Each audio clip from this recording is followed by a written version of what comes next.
Israel में एक अकाल पड़ गया। एलीमेलेक, नाओमी और उनके पुत्र भोजन की खोज में मोआब को गए। एलीमेलेक मर गया। पुत्रों ने मोआबी स्त्रियों ओरपा और रूत से विवाह कर लिया। तब पुत्र भी मर गए। तीनों स्त्रियों के पास पति नहीं थे।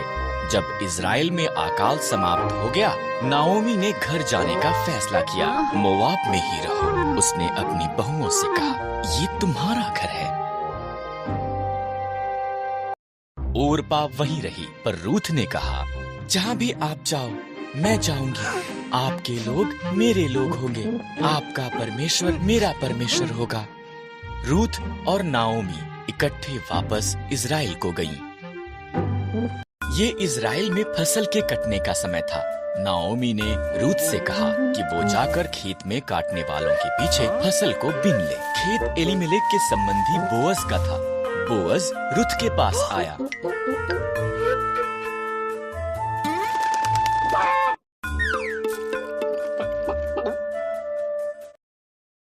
तुम नाओमी के साथ बहुत अच्छी रही हो, बोअज ने कहा। घर छोड़ना मुश्किल रहा होगा। परमेश्वर तुम्हें आशीष दे। उसने रूथ को भोजन दिया और अपने जवानों को उसकी देखरेख करने को कहा। रूथ ने नाओमी को बताया कि क्या हुआ था। नाओमी मुस्कुराई। जब कोई मरता है, उसका निकट संबंधी उसके परिवार की देखभाल करता है।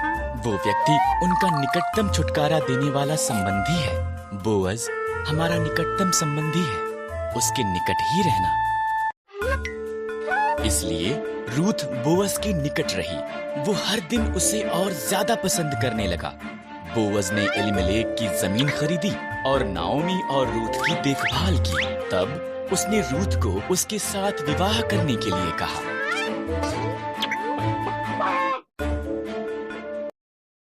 रूथ से एक पुत्र ओबेद पैदा हुआ। ओबेद का पुत्र यिशै था। यिशै का पुत्र दाऊद था और दाऊद इज़राइल का महान राजा बन गया। इसलिए परमेश्वर ने रूथ को आशीष दी, ठीक जैसा कि बोअज ने प्रार्थना की थी।